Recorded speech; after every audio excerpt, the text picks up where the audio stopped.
What is up, everybody? So, I did a replay review recently of a game that I played, and one of the GCs in the Discord, shout out to Flaxify, actually did a review of my review.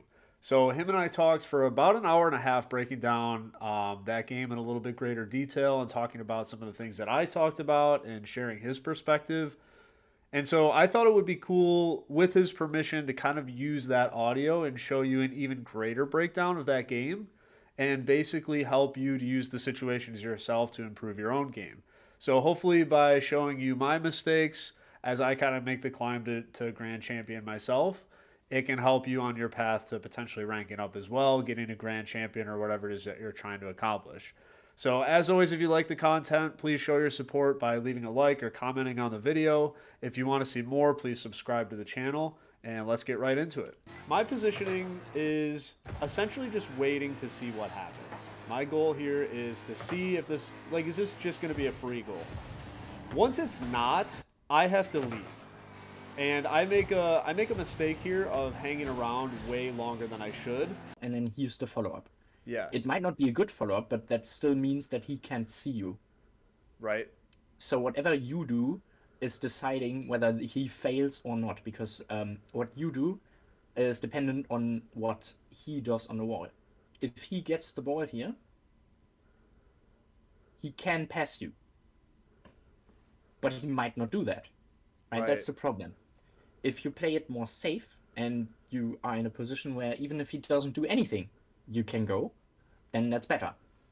So it wasn't bad to go here. It's just that you have really bad visibility on this part of the field. So you pushed up too far, as you said, um, because you have no idea where the opponent is. But now you see him. Now you should turn around because now he's already threatening the clear. Right. Which Okay. you want your teammate who just rotated behind you not to be the single point of failure. You always want to have 2 points of failures. So where one fails, one can react. So that's why you should turn around here. Because if it drops down, then you will get instant pressure by your teammate just going for it, probably. That makes sense. We see that left misses, which causes me to hesitate slightly, and I just play this so bad. So you get you get to enjoy just a horrible miss by me to start. Yeah, so then here, your flip is honestly fine. You just start reading this ball. Then the mistake that you were going on, like why this goal will go in, is not really dependent on what you actually said. So you're like, yeah, I misread this bounce because of the wall, right? Uh-huh. So during your reads, you have to take into consideration everything. So when he shoots it, you have to take into consideration, okay, so this ball is flying here, it's going to bounce here, and then there's the wall, so it's going to hit the wall. Yep. Whatever this ball does, it at some point it's going to fly back because it's going to hit the wall. It's not just going to curve. Right. So you have to start reading the ball as early as possible. So not after this bounce where you go like, all right, I'm just going to read the ball, because then you will not read it, because you will just read this side bounce and go like, yeah, it's going to fly here and then I'm going to catch it there. The problem is if you read it, if you start reading before that, you're going to go, oh, this ball has a lot of momentum into that direction, so it will hit this back wall of yours. I So see. because Okay. of that, you would anticipate the backboard hit, so you're not overspeed in this position, and then after this hit, you would react to it and not be here, because right how you're positioned like this, so the ball would fly here, and then you would aerial straight up and get it. But because that still hits the sidewall, which you don't predict, you get outplayed by that hit. Right. And that's because you started reading on the corner bounce and not before. You didn't take the speed of the ball into the consideration, but not just the situation that you are viewing right now. Be annoying. The ball comes in. So I think this play here, I think this is kind of an important play. So especially like platinum or diamond or anything like this, I think so often it's easy on this ball to just dive in. But look at where they are, right? Like there's two of them right there. There's no way I'm going to score this, right? Like it's almost impossible. So me flipping here is pretty useless, and I would say that's something to just be mindful of. I really only jumped just to kind of get a hit on him. That's not being annoying, that's overcommitting. Fair. You need to predict that they are gonna hit it. Right. So instead of rushing towards their goal, like the platinum, that you're in a platinum once, Yeah, yeah. you have to drive around this. So you have to already make the decision to go right because you have to anticipate this. So instead of messing them up, which is great if you have somebody following you, but you can't have somebody following you because there's one guy here. So the guy that's following you is single point of failure. Yep. So instead, you have to react to that and just anticipate it so that eventually he will pass it to you. He might get it around you. That's fine also. At least try it. Right. So the point was valid, just the execution wasn't. No, the point was invalid from the start. He would just drop this ball right here, right? So if you react to that, so you anticipate that he does this to get the ball there, you can just score from there or get it to the wall or something. Right. It was mostly around your idea of being like, yeah, I'm gonna mess up this play, and then this guy will have an easy shot while this guy is actually doing his job and defending. Right. So that's great. So it's more like messing up the opponents is really good, of course. But if the opponent is just giving it away, why mess him up? He's just giving it away. That's already a mess up. Don't need to do that. Right. Just take the ball. They're giving it to you. Yeah, that's fine because you know that there's no blue guy targeting this ball. Yep. Right? If you, for example, see a blue guy right here, then you can't do that because then you would give them the ball. Exactly. Right, so that's a point where even on like ranks where it's like C2, it's like way below GC, right?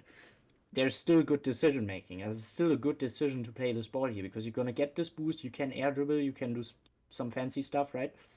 And this is where mechanics carry your game. This is where being mechanical will actually make you improve because being mechanical here maybe grants you an open net. Exactly. Right. It may doesn't, but it's also not gonna get you scored on. Right. Right. At least it just increases your likelihood of winning the game. Yeah, exactly. If you can execute it, that's why Right. you have to train mechanics. So this is a good decision because there's nobody there. That's free wall. Just take it. Right. Right? That's good. And then I think you will probably fail, right? Will you Right. fail? I don't know. I mean, Yeah. it So could have it been. it, uh, it was a bit messed It up was here. a champ 2 play. I'll put it that way. Yeah, it's true. That's There- really good. See, and it's a goal. Like you didn't even have to try something here. You just Right. make a 50 and two players right behind. It's just a goal, right? That's good. Right. So yeah, good decision to go for that early wall challenge there. Because again, if there's nobody there, you can cut in, be fast, and increase pressure by playing for speed, right? If there's an opponent right here in the last frame, right, you could just take it all the way back. That's fine, Right. Right. right? Your Right. decision making, where to put it, is based on what you see. So here, you don't see somebody that speed play is available. You see somebody that speed play is not available, and you have to put the ball here because then here's nobody, right? Right. So it's all dependent on what you see. So decision making is all about like reacting to what you see on your screen and not what you want to do in your head. And this is probably the point where like most mechanical players go wrong because they have so advanced mechanics that they go like, oh, I can just do this because I know how to do that, and not care about whether they really can in this position. So a mechanical player will always go for this play because he always knows I'll get my flip reset and I will score. So then a non-mechanical player could be just here and the mechanical player would just pass to him because there wasn't the decision-making point of is that part actually available? Can I do that play? That makes So sense. this is perfect example at good decision making in low rank. Right. I have a great idea. Just use the open space available, and you get a goal from it. And you're in the middle again, which is fine. Um, just you're pointing to this direction, which is you saying stuff that will happen next will be here, I which see. is clearly not the case. So Yeah. your car is facing the wrong direction. If you picture your car going that way, then that's good because there will most likely be something that's going to happen here. Right. Right? You really have to abstract the gameplay because you can't just go, yeah, I'm hyper brain reading everything, minute details, picking up everything, right? No, that's not important. Abstract it and go like, yes, there's something gonna happen here. I don't know what it is. I don't know if this goes here, goes there, but if I'm facing this way, I can make both decisions. That's why if you're shadow defending and you make fake challenges, you don't fake challenge 180 degrees, but only 90 degrees. Because then with the 90 degrees, the opponent, if he's good, will realize that you have the option of challenging and the option of not challenging. Right. So because the opponent has the level of uncertainty, he might flick it. Goes like, I flick it over. If he challenges, I win. And then you go, yeah, but I still have that option of going right again. If you get the point on a fake challenge. Right. That's why Right. it's Right. 90 degrees to a play where there's an outcome of like a 50-50 situation going left or right. Then it's good to point at that direction with your car. So right here, ball gets picked up here. There's something that's going to happen at some point if this guy goes or some other other blue guy goes, right? So there's something going to happen here. So you should point your car. And it's so like logical, but it does make sense. It really is. It's funny, right? You're still pointing your car in that direction. The ball isn't going in like. If you point your car here, you're anticipating the ball is going to go in the next 3 seconds. The ball is going to be here, up Right. there, right? And that's not happening. Right. Good positioning right here. That's exactly what I was talking about, right? I just noticed that wasn't pointing at attention, right? So right here, that's really great. Because like he could totally whiff this, and then this guy will come in and shoot it here, and you could go there. Yep.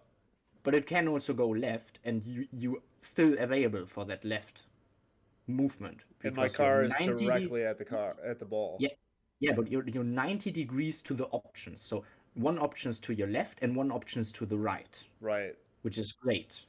Good positioning here. It's 90 degrees again. So there's a 50 here. It could go there. Then you score. It could go back. Then you fake challenge because there's still a player there. But don't turn away earlier than the 50 happening. You still want to wait for that 50 happening. Because if you don't and you turn away and then the 50 is actually good, you will no longer be able to score it. Right. That makes sense. So yeah, that's great. So 50 is happening right here. You break here. You can go for this if you want. There you go. See, and you're almost there because you have to be there. Not because you want to, but because you have to. There's a spot that needs to be filled, and it needs to be filled, and you just took that. Right. So then it's all dependent on how fast can you go, how fast can you read that ball, what can you do with the ball. That's mechanics. That's what can I do with what I just saw. So high mechanical player would be like, oh, ball, fast read, backboard, maybe pass a teammate. Again, on this rank, it's just there's a ball, I touch it. Right. You do that and it's fine. It's going to mess the opponent up. They're going to be screwed, and your teammate is already coming in to read this. And you have two people that are no longer the single point of failure because you have a back rotator there. Right. Yeah, I think left does a good job of grabbing the boost and getting out. Yeah, not just that, but again, after that 50, if you go, left is just, and he's out, Right. right? So no longer single point of failure, so this challenge is valid. Even if it doesn't do anything here because, well, you missed, right? It's mechanical, skill issue, right? But you still do something with it. You don't just stay around, be awkward, and go like, should I really go for this? You do something, and you could really push this. You could already jump, miss it entirely. It would be totally valid. Totally Right. valid. Right. It's not about missing or hitting. It's just about going, making threats on every rank really. This is good positioning again because the ball after left hits it, it could go there, and that's where you're pointing. It would be better if your car were more pointed like this, because Right. then you still have the option of turning around when this ball goes here. And now you're fully dependent on the ball going there. If you still face 90 degrees to that 50 location, then if the ball goes here, you could just go backboard and take it yourself. And even there, like I could have done better Yeah, to. and now this is the point where this goes all wrong, right? Because you were so focused on him getting the ball there, you tunnel visioned, don't see this guy, get outplayed, and then single point of failure. Yep.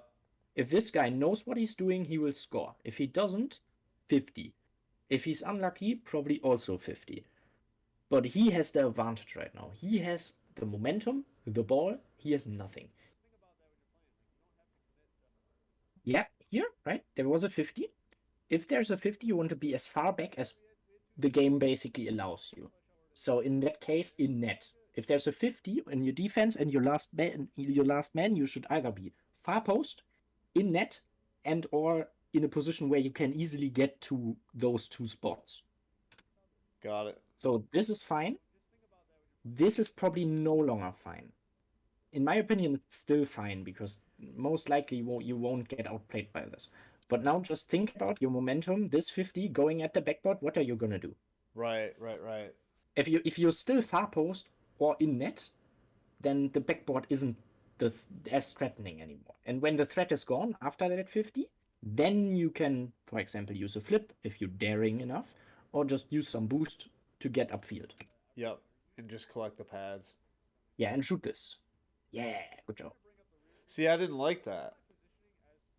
Yeah, because it was a lousy shot. Right. That's a skill issue. That wasn't a decision issue. Yeah. Yeah, good analysis on your part. Thank you. That is good to hear because I obviously I It is want to get honest. better, but I want to share Yeah, good information too. it is honestly like 90% correct information. Good. And the last 10% of not so good information is either just not looking at it from a broader perspective. Right. So just focusing on like one single situation and not the situation before and after.